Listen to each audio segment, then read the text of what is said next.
软饭男偷我的药送富婆，感染奥密克戎的第4天，我退了烧，但是变成了刀片嗓。早上5点，我起来给程峰做早饭，可换来的却是他一句都退烧了，只是咳嗽而已，又不是没有行动能力，在这装可怜给谁看呢？不想做别做。那一刻我就知道，我和他7年的感情完了。我和程峰很难说是谁先感染的谁，发病时间很接近。头天晚上程峰嚷嚷着嗓子痒，开始咳嗽，最近入了冬，干燥加上家里灰重，我以为开个加湿器就好了，便先去睡。结果第2天醒来发现程峰烧到了 38.5， 于是我下楼给他买早饭，取快递，买黄桃罐头，又怕他吃不下饭补充不了能量，特意给他买巧克力。回家之后也顾不上吃饭，先去给他熬姜汤。自始至终，他对我所做的一切都没有半分表示，享受得心安理得。我告诉自己，他是病号，不能跟病号计较。看着他吃完了饭，我翻箱倒柜地找我囤的药。1个月前我就囤了好几盒布洛芬和莲花清瘟，还有蒲地蓝消炎片、润喉糖，这时候都派上用场了，但任凭我怎么找都没找见。我问程峰，你看见我买的那些药了吗？程峰翻个身背对我，谁知道你收哪去了？奇怪了，我明明就放在这了，你确定你没动？我这么一问，程峰炸了，用他嘶哑的嗓子跟我吼，你什么意思啊，林默？你怀疑我是小偷是吧？考虑到他还病着，我赶紧安抚他的情绪，哄着他喝了姜汤睡觉。结果到了中午，我也倒下了，我的头疼得像要炸了一样，瘫在床上睡得迷迷糊糊半梦半醒，他却在踹我。我想吃黄桃罐头了，你去给我开一下。我头疼出了眼泪，声音有气无力，你自己去开一下吧，我头又晕又疼。程峰的声音明显沉下来，林默，我没病的时候你健健康康的，我一病你也跟着病是吧？你就是不想照顾我吧？这说的是什么屁话？什么叫他病我也跟着病啊？早上我怎么照顾的他，他这就忘了。我实在是头疼的难受，懒得跟他计较，迷迷糊糊睡了过去，醒了身上的睡衣全湿透了，一量体温 38.8， 亏我早上还在那当老妈子，现在一看，我烧得比程峰还高呢。这下我才基本确定，我们俩应该是全感染新冠了。到了第2天一测抗原，双2道杠。我看看程峰，还指望他关心关心我，结果他冒出的第一句话是，林默，你自己感染就算了，还要传染我，你害人不害人啊？我忍无可忍地把玻璃杯摔到他身上，我忍你很久了，不会说人话别说了，你先发的病。我是个写网文的，我已经10天没下楼了，咱俩到底谁传染的谁啊？你还要不要脸？我囤的药品不翼而飞，又没买到退烧药，我们俩全靠喝姜汤硬撑，在家里瘫了3天。我真的很怀疑我的药是怎么没的。他扎扎实实养了3天的病，而我还要挣扎着爬起来给我的小说设置定时发布，跟编辑沟通各种事宜。写网文的人是不可以断更的，如果没有存稿，我真不知道生病这几天我该怎么办。一直到第4天，我退了烧，但是嗓子疼得要命，真跟网上说的吞刀片一模一样。前3天我没食欲，一直没怎么吃东西，到了第4天可算想喝粥了。我想起来程峰最喜欢我煮的红枣百合粥，带着一身汗湿爬起来煮粥，煮的时候一直止不住的咳嗽，咳着咳着，程峰被我吵醒了。他走出卧室，一脸不悦，你在干什么？红枣百合粥一会儿就能喝了，谁稀罕你的粥？我被这句话兜头打懵了。他没给我反应时间，继续说下去，谁他妈稀罕你的粥？煮个粥你在那咳咳咳咳咳咳，就你难受是吧？弯着腰捂着脖子的，装什么可怜？你都退烧了，只是咳嗽而已，又不是没有行动能力，在这装可怜给谁看呢？不想做别做。我满以为是贴心的付出，原来都是一厢情愿。在他眼中，我咳几声，弯弯腰，竟然是在装可怜。本来就疼的头更疼了。我盛出一半的粥，当着他的面倒进垃圾桶。既然你不领情，就饿着吧。他面色变了变，愤怒地回了卧室。片刻后就有外卖员敲门，他自己点了蟹黄面。他很喜欢吃蟹黄面，但是自己从来不舍得点，嫌贵，都是我发稿费了请他吃。今天跟我赌气，真是下血本了。他当着我的面把面吃得呼哧呼哧响，但是可惜生病时他没什么食欲，连我都能明显看出来，他吃得很难受，完全就是因为舍不得钱在硬塞，塞着塞着，身体终于受不了了，哇一声全吐在了桌子上。活该！我在一边看着，又恶心又悲凉。曾经阳光纯良的少年，到底是怎么变成现在这副难看的模样的？到了晚上，程峰还念着那份没吃完的蟹黄面。他这人小时候穷怕了，抠得简直离谱。他还想吃，但实在是舍不得自己再点了，就一直念叨着。我知道他打的什么算盘，我一直很顺他的意，他想要什么我基本都给他买，他就是想等我心软给他点蟹黄面。这次我偏偏就不顺他的意。我们生病这几天里，他的表现让我充分明白了，男人是不能惯着的，越惯着越会蹬鼻子上脸。我们生病期间他的所作所为，桩桩件件都太让人心凉了。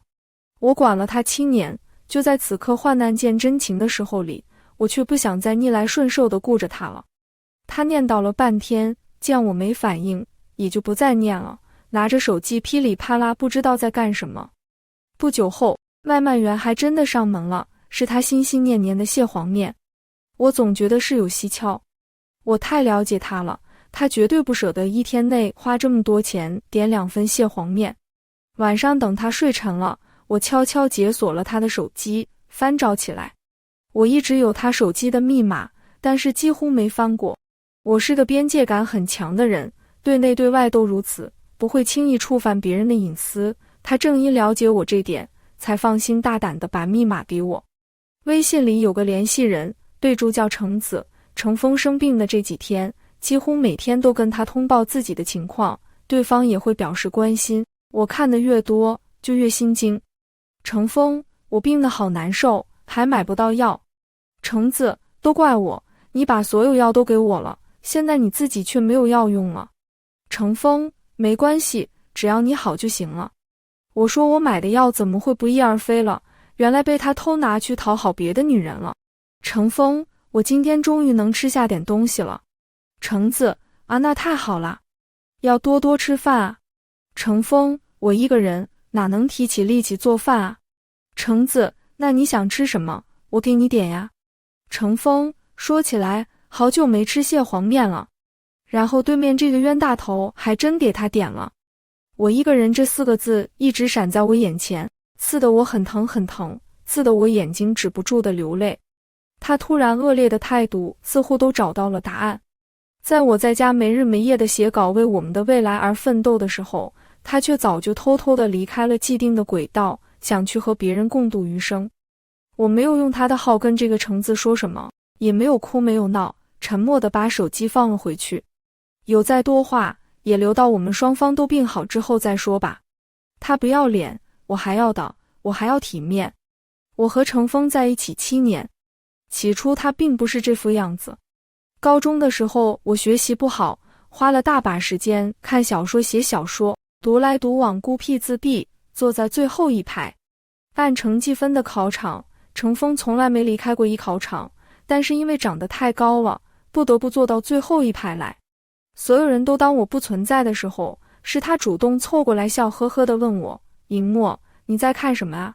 我们的缘分就从那时候开始，我们始终保持着朋友的关系。我为了他开始发奋读书，到高考之后，我们终于互明心意，顺理成章地在一起了。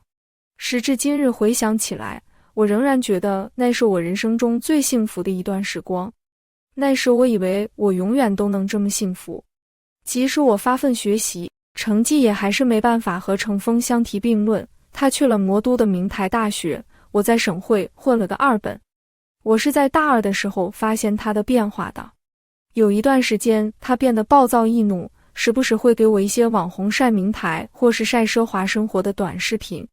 他回复我的消息不再及时，事后问他，他解释说手机用了好几年，太卡了。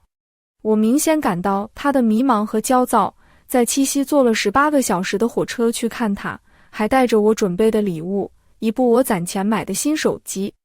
但是他看见我准备的礼物一点都不高兴，他很勉强地接过，问我，林默，既然你要送我手机，为什么不添点钱买个苹果？我问他怎么会变得这么注重物质，我怕刺伤他，甚至没敢直接说虚荣2个字。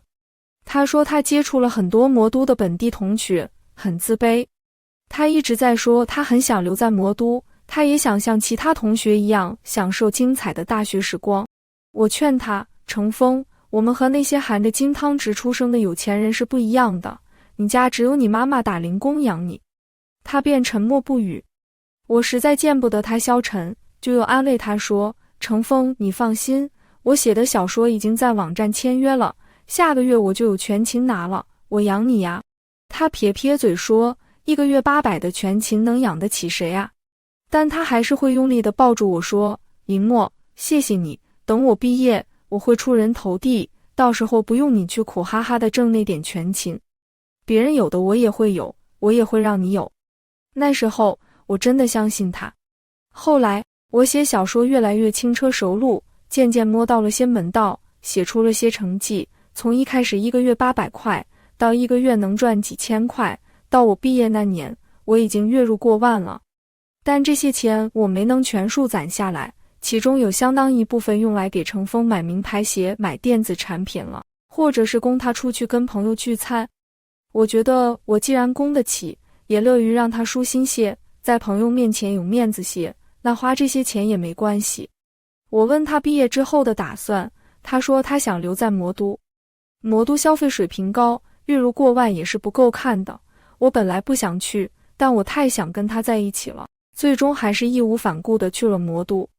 他学的专业冷门，不太好找工作，勉强找了份工作，工资还没有我的稿费高。他好面子，不想和人合租，非要整租一个1居室，而且还在通勤不到半小时的繁华地带，平白多了一笔房租开支。我们刚毕业，他身无分文，押金、中介费、3个月的房租、置办家居用品的钱，用的全都是我4年来的存款，一下子就掏空了我。我们的日子变得非常拮据，但他花钱却大手大脚了起来。他说总有些应酬，总不去同事会觉得他不合群。我就只能找更多的收稿信息，更没日没夜的爆更。我相信等他工作稳定下来，一切都会好的。但是那一年疫情爆发了，他大学毕业之后只上了半年班，就被公司给裁了。我竟然成了家里唯一的顶梁柱。即使月入过万，也不够2个人在魔都活着。有很长一段时间里，我愁的头发一把一把掉，我都怀疑自己要秃了。我以前从来不逼他，疫情之后，我头一遭催他去找工作，帮我分担一点压力。他找了一阵子，要么嫌待遇不好，要么嫌地方太远，可他学的专业冷门，哪有那么容易找到处处顺心的工作？于是他说他要考研，开始在家脱产备考。我觉得这只是他逃避现实的借口，但我没有催他。我想着他读书那么厉害，真能提升学历去读研的话也可以。我只能一直死死绷着那根弦不放松。腱鞘炎、肩周炎、腰肌劳损、慢性胃炎、神经性头痛、干眼症，这些网络写手的职业病挨个找上了我，争先恐后一个不落，生怕折磨不到我。我是透支了我的健康，在勉力支撑我们2个人在一线城市的生活。可他没考上，而且没考上简直就是理所应当的。我不止一次撞见他摊开考研的书，结果在刷手机。他要2战的时候，我实在是累得心力交瘁了。我求他也为我想一想。疫情影响下，考研的人1年比1年多，如果一直考不上，他要一直靠我养吗？起码工作一阵子，攒点钱，再考虑脱产啊。他终于不情不愿地去上班了，开始了早出晚归的日子。但我能明显感觉到，他怨我。他就差几分，他觉得我在阻碍他，或者说，他干脆觉得是我拖累了他。他觉得如果没有我，他就能专心2战，最终去读研。他怎么不想想，如果没有我供的他的衣食，他连在磨都落脚的本事都没有。但那时候我依然觉得他只是在现实的压力之下太累了，总会好起来的。现在想起来，那时我就应该发现一些端倪的。我在他的衬衫领子上发现过长头发，他说他不知道怎么回事，说办公室女同事很多，不一定是谁脱发飘到他身上的。他有时候晚上会出门接电话，回来之后解释说他是怕吵到我码字，可是我码字的时候都是戴耳机的，根本听不见东西。有时候他彻夜不归，他告诉我是在公司加班太晚了，直接在公司睡了。只是那时候我太信任他，从来没往深处想。我解锁他的手机，翻看起那个橙子的朋友圈。他很少发朋友圈，上一条是拍了一堆药品，说男朋友给他送药了，那都是我买的药。再往上就到了8月，他说过生日收到了包当礼物，谢谢男朋友。那个包5位数，程峰自己绝对拿不出那么多钱。我记得很清楚，8月的时候，他告诉我他妈妈心脏病住院了，希望我借他点钱。我突然觉得我就是这天底下最大的大傻子，我累死累活的赚钱，交给我7年的男朋友，他却拿出去给别的女人买奢侈品包。而7年了，他送我的最贵的礼物也只是一把键盘而已，双11折后168，还没我自己买的贵。我这7年都喂了狗了，活像一个笑话。拖了7、8天，我的病终于好了的差不多。我顺着橙子的朋友圈摸到了他的微博账号，他的微博发的比较频繁，能看出来他比较注重生活品质，名牌货也很多，他的日常生活就足够有质感，这绝对不是程峰供得起的，他自己应该家境就不错。这种出身的女孩子怎么都不至于知3当3才对。我看见了他的照片，总觉得很眼熟，于是我找出程峰公司团建时的合影，这个橙子赫然在列，竟然是他的同事。根据他的微博，我摸清了他的行动规律，在他吃午饭的时候坐到了他对面。他看见我，瞪了一下，很警觉，请问您是？我找出一张我和程峰的合照，把手机推给他看。我是程峰的女朋友。他想说些什么，我在他开口之前堵死的他的话。7年的女朋友。下一瞬，我清楚地看见了他眼中的震惊和愤怒。不出我所料，他果真对我的存在一无所知。我得知他叫做程程，我摆出了更多证据，证明我确实和程峰在一起了7年时间。她是个很优雅的女孩，这么大的事，竟然还稳了稳情绪，耐心地听我说完，才开始辩解。林小姐，首先要跟您说声抱歉，其次请您相信我，我真的不知道程峰竟然是有女朋友的，如果我知道，绝无可能染指有妇之夫。我这就跟他一刀两断，绝对不会再介入你们之间的感情。程程小姐，你误会了什么？我叹息一声，我没有怪你的意思。这件事说到底也不是你的错，你也是被程峰骗了，而我也不会再和他有什么感情，还谈什么介入不介入？我只是不想就这么放过他罢了。程程为表自己绝对不会再和程峰纠缠不清，把他所知的一切都告诉我了。他和程峰是大学同学，程程是魔都本地土著，长得好看，家里有房有产业，真正含着金汤匙出生的小公主。他们同专业，名字像，又都进了话剧社团，一来二去就熟悉起来了。程峰当时就追过程程，我对此全然不知情。程峰所有的大学同学都不知道他是有女朋友的，但是那时候追程程的人太多了，程峰不管是经济实力还是外形，在当中都是排倒数的，所以程程完全没考虑。毕业之后，程程直接进了自家公司做事，程峰上了半年班就被裁了。这之后，他赋闲在家当米虫。在每一个我累得要死要活的夜晚里，他拍下书桌的照片发给程程，说自己正在努力奋斗。明明就是在装样子感动自己罢了。他每次发完照片抬头看见我贴着满身膏药趴在电脑前的时候，真的就不愧疚吗？后来我逼他去找工作，结果他进的竟然是程程家的公司，两个人就这么重新联系上了。程峰这个人虽然爱慕虚荣又毛病一大堆，但做出个努力工作、脚踏实地的样子来也挺有迷惑性。他重新开始追程程，而程程刚分手3个月，感情空窗期，顺理成章就答应了。我回想了一下，程峰和程程刚在一起的时候，就是他对我态度开始变差的时候。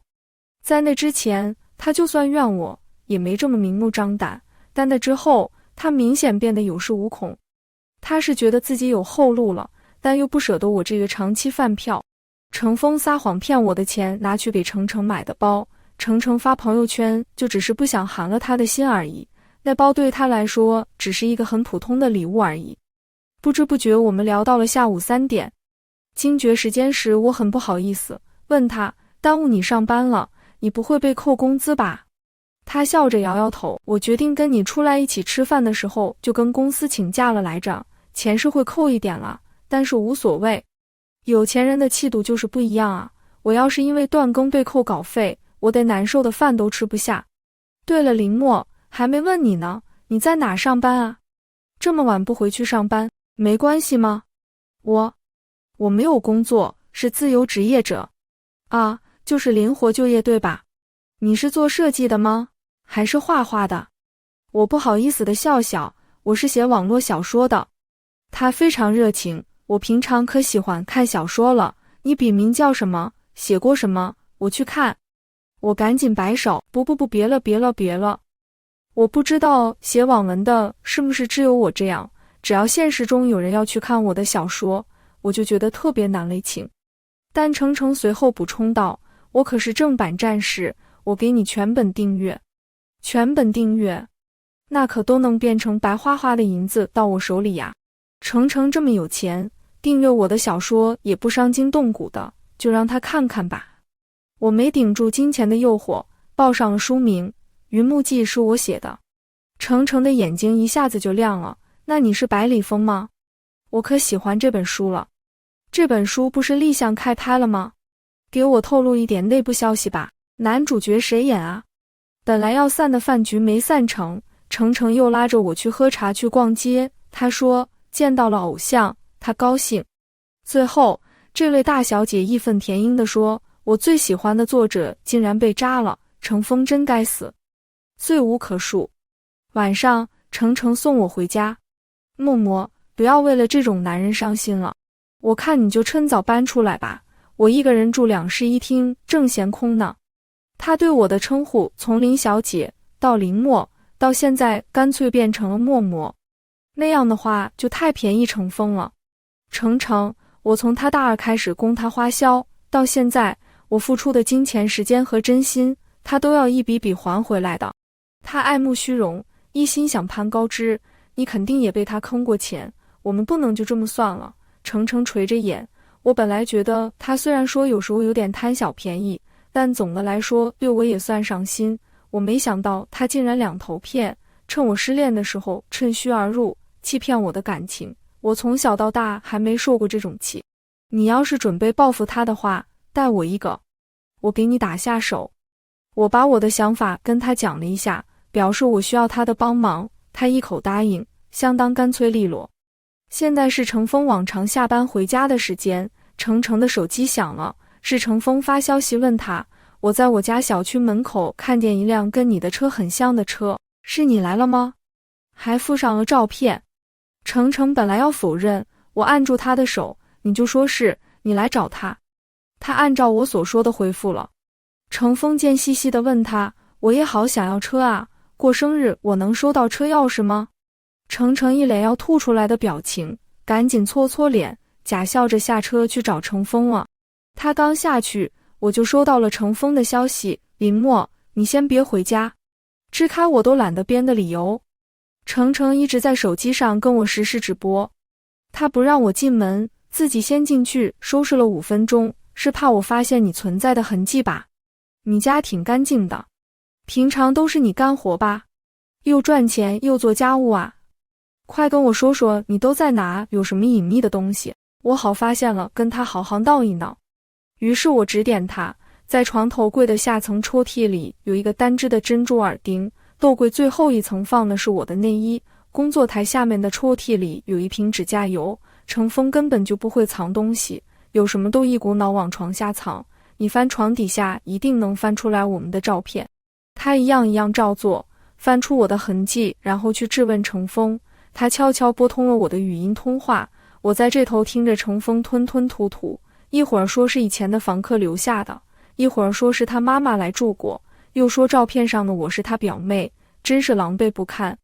程程借着这个由头跟他发了好一顿脾气，摔门走人了。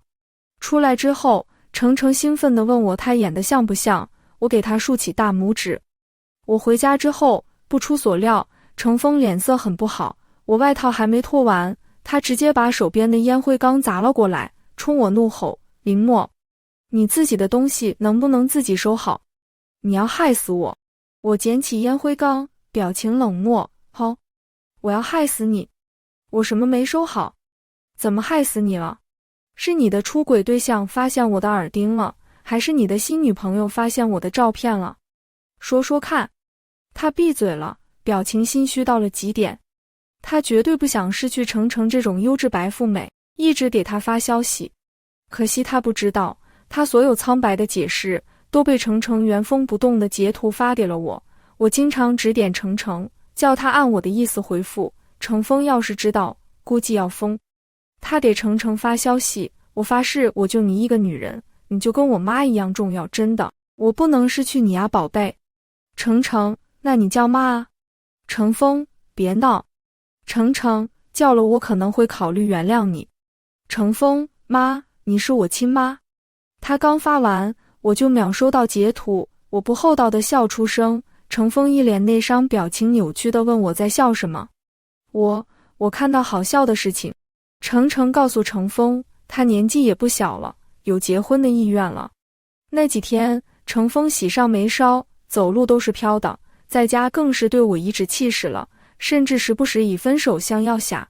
我直接耳机一戴，才不管他。有什么情况，程程都会截图实时通报给我。程程，周六跟我回家见爸妈，准备好了吧？程峰，放心吧。程程，但是我跟我爸说你家也挺有钱的，是魔都本地人，有2套房。程峰，啊，你这么说干嘛？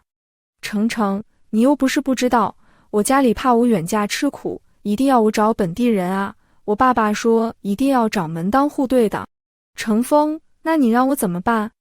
程程，你起码准备一身好点儿的行头啊。程峰，你给我买吗？程程，你去我家见家长，还得我给你买行头？你在想什么？我收到这张截图刚2秒，程峰就贱兮兮地凑到我身边，给我捏肩膀：林默，能不能给我点钱啊？我瞥他一眼，干嘛？我最近要见一个客户，这个客户狗眼看人低，穿得不好他就看不起人。人靠衣装马靠鞍，我也得弄一身看得过眼的衣服，你不会不舍得给我买吧？好你个程峰，让我给你买衣服去支持你的劈腿事业。我干脆利落地拒绝了，我刚换了个电脑，没钱了。大概他没见过我拒绝的这么干脆的时候，愣了几秒钟才想起来，破口大骂：林默，你怎么这么自私啊？你那电脑又不是不能用了，换什么换？你就只顾自己享乐，都不管我是吧？一台新电脑多少钱？你一个月才赚几个钱？你就敢这么乱花钱了？都不问问我？我坦然直视他，我花我自己的钱，问你，你算哪根葱啊？我要是只顾自己享乐，就不会这么多年到现在连一件上200的衣服都没有。你，程程的电话打进来，直接打断施法。程峰狠狠瞪我一眼，跑出去接电话了。这之后的2天，他又是认错，又是主动做家务，软磨硬泡，想让我给他拿钱，我毫不动摇。但是在他旁边看视频的时候，有意点开一个广告。最难还的债不是金钱债，而是人情债。缺钱又开不了口，向亲戚朋友借钱，找看 XA 高额度免审批，急速放款，帮你度过燃眉之急。我故意调大音量，把这个广告播放了一遍又一遍，一边播一边念叨：真是的，我就想看的电影，广告怎么长？其实我开了会员，看什么都没广告。播放的次数多了，程峰表情有些松动，试探地问我：林默，你说这种软件这么大面积的铺广告，应该是靠谱的吧？我耸耸肩，那谁知道呢？不过我要是到了缺钱的时候，应该也会试试。到了周六早上，他穿了一身的名牌，连手上的表都价值不菲，绝对不是他买得起的东西。我问他要去哪，他告诉我是要见客户。这么多钱总不能是天上掉下来的。我趁他去洗手间刮胡子的时间，把他手机好好翻了翻，没找到借钱的聊天记录，网贷软件倒是发现了2个。他还真去世了。我点进去看了看，他在这2个平台上累计借了11万，2个平台都是年利率 36%， 妥妥的擦边高利贷了。下个月15号，他要还款1万3，他1个月工资都没有1万3。为了在未来岳丈一家面前充门面，竟然真的不惜去借网贷啊！我围着他左看右看，最终从领子里摸出一个吊牌来，再顺手一揪，程峰当场炸了：“你干什么？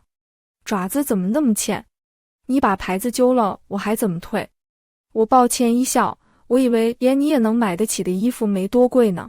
让我看看哟，1万8，你买得起这么贵的衣服？你就只顾自己享乐，都不管我是吧？一台新电脑多少钱？你1个月才赚几个钱，你就敢这么乱花钱了？都不问问我。我以其人之道还治其人之身，他气得内伤，但他赶时间，没跟我计较，匆忙下楼。在他眼里，要是能攀上程程，这点钱还算钱吗？他前脚刚走，我后脚就去车站接到了他那年迈的老母亲。毕竟结婚见家长这事儿，他妈妈怎么能不到场呢？对吧？我告诉他妈要带他先去吃顿饭，直接把人接到了程程爹妈见程峰的餐厅。他妈妈没见过什么世面，没吃过什么好东西，见我带他去那么高级的餐厅，笑得脸都开花了。他靠打零工任劳任怨，不辞辛苦地把程峰培养成才，可程峰甚至不敢说自己妈妈是干什么的。上大学的时候，逢人就说妈妈是老师。他知道这件事之后，不仅不心寒，还说程峰做得对，就得这样才能把家境好的小姑娘骗到手。这么多年来，他一直对我挺不满意的，因为我也是普通家庭，帮不了程峰什么。只不过程峰找不到更好的，他也就只能先可着我薅羊毛了。我和程峰妈妈走进餐厅的时候，程峰正谄媚讨好的跟程程表忠心：“叔叔阿姨什么时候来呀？见面礼我都备好了，到时候你爸妈不会对我不满意的。”做什么春秋大梦，程程怎么可能让自己的爸爸妈妈真的来见这个渣男？小峰，你在这干什么呢？你们在聊什么？程峰回头看见我们，脸色苍白的跟鬼一样。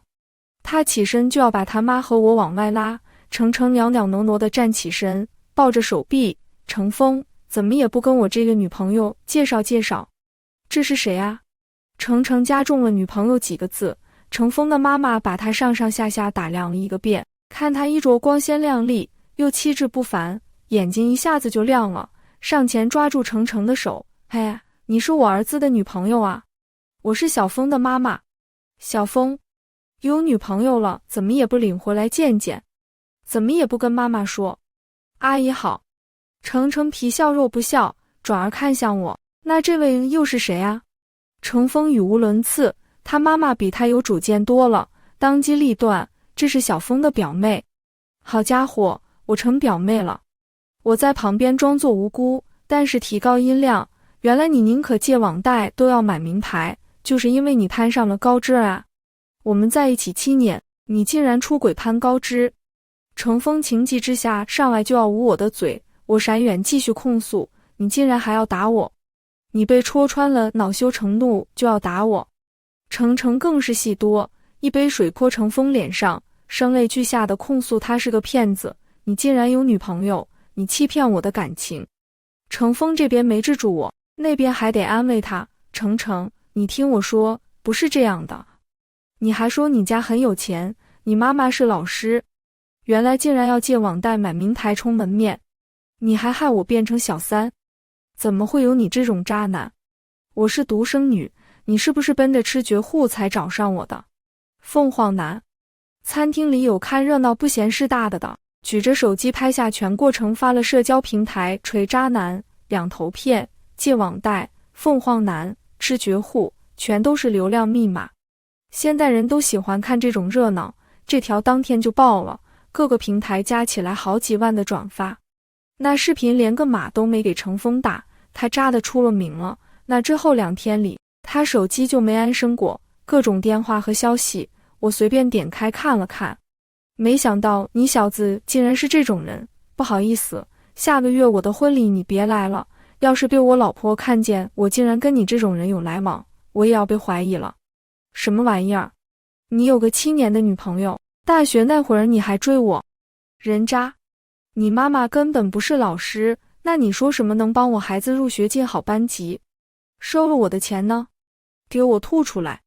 我代替程峰回复他，那你报警吧。而我，所有带着视频来问我这是你男朋友吧的人，我都回复一句，是啊，他的真面目终于被揭穿了。我把程峰赶出去了。他倒是想赖在这，但房子是我租的，他1分钱没出。我警告他，如果继续纠缠不休，我不仅会报警，还会告诉全世界他到底是个什么玩意儿。他只能灰溜溜卷铺盖走人了。他妈妈倒是来求过我，他在我家门口，又是捶门，又是哭天抢地，邻居都在看笑话，录下来发到小区群里艾特我。不用他们发小视频我也能听见，毕竟他妈妈叫骂的音量实在是太大了，我家的门又不怎么隔音。林默，你没良心啊，你怎么这么没教养啊？你跟我儿子7年，到头来你搞抽他拍拍屁股就走人啊？你心如蛇蝎啊？我儿子哪里对不起你啊？你吃我儿子的，用我儿子的，到头来你把他甩了，你不是人啊，林默！你给我出来！你别躲在里面当缩头乌龟，我看你是外面有野男人了吧？你才对我儿子做这么绝，你敢不敢出来？人在做天在看，你干这种缺德事是要遭报应的，林默。群里看热闹不嫌事大的邻居们纷纷讨论，是真的吗？咱们这楼里还住着这么一个能耐人物呢。哎呀，现在的小姑娘就是嫌贫爱富，7年也能说扔就扔啊。物业的人也来提醒我了，让我解决好自己的事，注意影响。再这么下去，我就是跳进黄河也洗不清了。我什么都没说，只把那条锤渣男的短视频往群里一发，大家就都明白怎么回事了。刚才在群里议论我的人立刻闭了嘴。除了这条视频之外，我又发了条朋友圈，内容也就是几张聊天截图而已。截图1，程峰，给我发个8块钱的红包。程峰，我要吃巧克力。你自己买。程峰，太贵了，你给我买。截图2，程峰，淘宝帮我付一下款。30块钱的药你也要我代付。程峰，这可是给我妈尽孝的好机会，我会在我妈面前多说你好话的。我靠这30块尽孝心，上个月我才给你妈买了个5位数的，刁你忘啊？截图3，程峰，电费欠了，记得交。我不是在你手机上添加了户号，让你交电费的吗？程峰甩过来一张截图，表示他手机上没有户号。你可真行啊你就为了不出那180块的电费，特意把户号删了是吧？我要是一直不交，你准备断电生存是吗？真有你的啊，程峰，房租已经是我出了，水电也是我出，你出个人就行。除了聊天截图之外，我还附上了对应的账单，并且我还把这几张图甩到了小区群里，没什么比这更有力的证据了，我可算是洗刷冤屈。大家风向一转，纷纷劝我报警。我报了警，等警察来的时候，还听见我对门的阿姨在骂程峰的妈妈，人家小姑娘跟你儿子7年，你儿子还要去攀高枝吃绝户，你怎么好意思坐在这里哭的，颠倒黑白脸都不红的，快走走走，别脏我们这层的地。大概程峰的妈妈没想到我心肠竟然这么硬，被警察劝过一次之后就不再来了，回了老家，听说在给程峰牵线搭桥呢，发誓要给他介绍一个条件更好的。可是现在可是互联网时代了，他那条视频老家的人也都看到了，哪家人会把女儿嫁给他呀？程峰不再去上班，那公司可是程家的，扎了老板家的女儿，公司没直接让他滚蛋，就已经算仁至义尽了。所有同事都知道了他的嘴脸，他最好面子，估计现在恨不得自己从来都没在这个公司存在过。可是公司没有辞退他，这是程程的意思。程程做主给他调岗降薪，为的就是逼他主动提出离职，这样公司就不用赔偿恩义了。程程的原话，给这样的人赔偿恩义，那实在是太便宜他了。他人不去上班，工资自然就发不下来，可是网贷还在他屁股后面追着。快到还款日的时候，他终于坐不住了，给我打电话，低三下四的求我，林默，你也知道我是借的网贷，我落到现在这个地步，你有一部分责任不是吗？如果你不喊我妈来，我们怎么会撞上？你要是不把我的吊牌摘了，我怎么会退不了衣服？你当时要是不大吼大闹，怎么会有人把视频发在网上？现在钱我还不上了，你于情于理都应该帮帮我吧。我变成这样，你是有责任的。什么责任？我冷笑一声，你变成什么样？变成如今这种自私自利、刻薄寡恩、爱慕虚荣的样子。那我确实是有责任，我最大的责任就是不该一而再再而三地纵容你，让你以为我好性子，让你以为不管你做出什么都永远有人给你兜底。那你可想错了。如果换作是以前，程峰一定会对我破口大骂，但他现在实在是需要钱，耐着性子求我，林默，我知道我对不起你，但是看在我们7年的感情的份上，你一定要帮我，你不希望我变成老赖吧？你现在知道我们有7年的感情了，你出轨的时候，骗我的时候，想过我们有7年的感情吗？说完，我没再给他说话的机会，直接挂了电话。我小说的版权被买走之后，很快就立项了，现在编剧工作也是我这个原著作者负责，我每天开会写稿，忙得焦头烂额，哪有功夫管这个烂人啊？他见求我不成，也去求了程程，程程只回了他一句话：我是有钱，不是有病，这个冤大头谁爱当谁当，滚！有欠款压力在，程峰根本没有找新工作的时间，而且名声臭的在这个圈子都混不下去了。即使程程家给他的工资在魔都实在算是低得可怜，他也不得不回去上班。程程喊我去玩的时候，我遇见过他一次。他的领导把他骂得跟孙子一样，他低着头挨训，没看见我。我问程程，现在是谁都能随便骂他吗？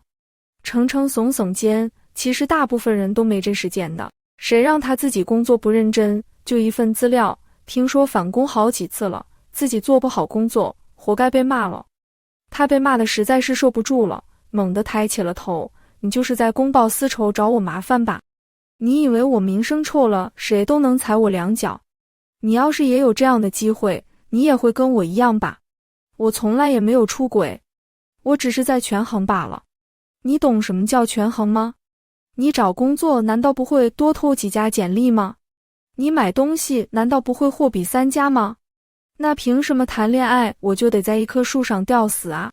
在场的女同事都露出了明显的嫌恶的表情，男同事为了表明自己不是他这种人，也都站得远远的。我第一次听见把出轨说得这么清新脱俗的，真是不要个脸。照你这种说法，之后女孩子对你权衡，对你货比3家，你可别哭啊！你在说什么呀？还权衡？没有女孩子会把它作为备选项的。谁不怕自己被吃绝户啊？连7年的女朋友都能背叛，这种男人可不能考虑。更别说还欠着网贷，这就是无底洞啊！女孩子瞎了眼才找他，帮他一起还钱吗？众人哄笑起来，办公室里充满了快活的空气。程峰气得嘴唇发抖，攥紧拳头。他一转头，看见我和程程正站在不远处。他脸上的郁闷在见到我的那一刻直接转化为了愤怒，仿佛他被人排宣被人嫌弃都是我的错。他的视线在我和程程脸上来回游移，口中念念有词，我知道了，都是你，都是你们怎么会一起出现？你们俩串通好的，你们串通好了把我害到今天这个地步，是不是？真是最毒妇人心啊！他伸出手，食指指向我，都是你，林默，你这个害人精！如果不是你，我会被放上网。如果不是你，我会去借网贷。你要是更有钱，家境更好，我会出轨。他转而看向程程，还有你，我对你不好。你过生日，我送你上万的包。你说要带我见父母，我借钱也要买好行头，我哪对不起你？他直勾勾冲了过来，一副不把我打死誓不罢休的架势。好在他的同事及时拦住他，把他扑倒在地。他被按在地上，但是眼睛死死地盯着我，你真他妈该死！我弯腰看着他，就算泄愤，你都是来打我，不敢打程程，因为你知道打伤了程程后果太严重了，你赔不起的。你骨子里就是个欺软怕硬的烂人，落到现在这个地步，是你活该。正在此时，几个彪形大汉找到了公司来。谁是程峰？程峰吓得抖如筛糠，我和程程一致指向他，他就是程峰。程峰，看你也是个体面人，知道欠债还钱的道理吗？程峰跪在地上求他们再宽限一些时日，算是在全公司人面前丢尽了脸。他好说歹说才送走了这几尊佛。催债的人一走，他立刻在我脚边跪了下来，爬着我的小腿祈求我，林默，我知道你不舍得扔下我不管的，我要是还不上钱，真的会被砍手指的，求你帮帮我吧，林默。我冷漠地踹开他，刚才不是还要打我吗？现在是法治时代，没人会砍你手的，别卖可怜了，程峰，起码挺直脊梁骨吧。高中的时候，你因为家穷，发誓要出人头地，所以努力学习，那时候你多正直啊！你什么时候变成现在这副没骨气的样子的？程峰愣住了，跪在原地，突然开始放声痛哭，眼泪鼻涕糊了满脸。因为当众打人以及网贷公司追债，程程家的公司把程峰给开了，也没有赔偿。他欠债又失业，日子想必好过不了。我本来以为我和他的交集也就到此为止，但是没过多久，我又听到了他的消息。程程告诉我，这段时间以来，他们公司的业务莫名其妙出了问题，竞争对手就跟开了天眼一样，总是能快他们一步。一次两次他们还以为是巧合，次数多了，就算傻子都该察觉问题了。公司内部开始自查，查来查去，竟然是程峰离职之后没有遵守保密协议，把公司的数据卖给了竞争对手。他被利息疯涨的债务逼疯了，自己出去住，承担了一切生活成本之后，才知道在魔都活下去有多不容易，工资都覆盖不了债务，活得跟乞丐都没什么差别了。在这种情况下，他没能经受住金钱的诱惑，把程程家公司的情报就那么轻易卖出去了，已经面临起诉了。别说在魔都，就算在全国这一行里，都绝对没有公司会要他了。他灰溜溜地回了老家，到底没能留在魔都。他没有坐牢，但是被判了巨额赔偿，他当然还不出来，被强制执行，成了老赖。网贷他也还没还干净，催债公司都报了他的通讯录，他的所有联系人都接到了催债电话，包括我。我们这些被催债电话搅扰的不得安生的人拉了个群，群里每天都在对他痛骂，也有留在老家发展的同学在群里实时播报他的情况。我第一次知道，原来网贷公司会直接实地跑到老家催债啊，太可怕了。讲。然后我们看到了一段小视频，催债公司的人带着大喇叭喊得十里八乡的都知道他程峰欠钱不还了，而且欠的还是网贷。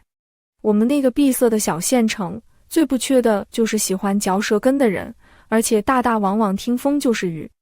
网贷因为之前裸贷那些事，在所有人印象中都很不好。小县城的人一开始传他赌博，后来传成他吸毒，再后来传他是裸贷，再到后来干脆传他在魔都的时候是坐台的鸭子，是出去卖的。还真有人来跟我求证了，林默，你们在魔都生活成本很高吧？他不会真的去卖了吧？对方等不到我的回复，还继续追问，这对我来说很重要，他妈妈到处给他牵线搭桥呢，要给他介绍女朋友。不过他家没钱，他渣的又出了名了，真找不着愿意嫁到他家的女孩啊。如果他真出去卖的话，那相亲不是骗婚吗？你可得告诉我实话啊。总而言之，即便是在家乡那个小县城，他的名声也算是坏尽了。这都是他自找的，只要他老老实实脚踏实地，哪怕他1个月只赚1个房租钱，我们都可以好好留在魔都。我明明是为了他才去的魔都，为了他才拼死拼活的奋斗，他却中途离开了。待他所赐，我的事业倒是发展得不错。某种意义上说，要是没有他，还没有我的今天。而我的作品翻拍之后，成绩很不错，我其他3本长篇小说也成功卖出去版权了，还有出版社联系出版，我也算是名利双收的知名作者了，赚得盆满钵满。以前透支身体换钱的日子一去不复返了。我的作品取得成功的新闻满天飞，我的名字就明晃晃在上面挂着呢，瞒不住了。我接到了程峰的电话，电话那头，他的声音很沙哑憔悴。林默，新闻我都看到了，恭喜你啊！伸手不打笑脸人，我维持着最基本的礼貌，谢谢。有些话我当时不好说，现在觉得是时候告诉你了。跟你说完，我也就没有了遗憾。我一边丢我即将发售的新书签名，一边有一搭没一搭的听着，说吧。你知道，我一直都是个重感情的人，我其实一直都很爱你，哪怕分手之后，我也从来没放下过我们7年的感情，我心里还是有你的位置的，哈哈哈。我笑得前仰后合，我要谢谢你的恩赐吗？谢谢你在心里给我留位置。谁稀罕啊？程峰，你说你还爱我，你早不说晚不说，我名利双收有钱了，你说了，你不觉得自己特别可笑吗？他吞吞吐吐，说话颠三倒四，组织了半天语言，最终说到底还是怪你呀！如果你不把你事业成功的事瞒着我，我怎么会去攀高枝，是吗？别让我更看不起你一点，别给我打电话啊！我挂断了他的电话，顺手拉进黑名单。有福之女不入无福之门，我的福气在后头呢。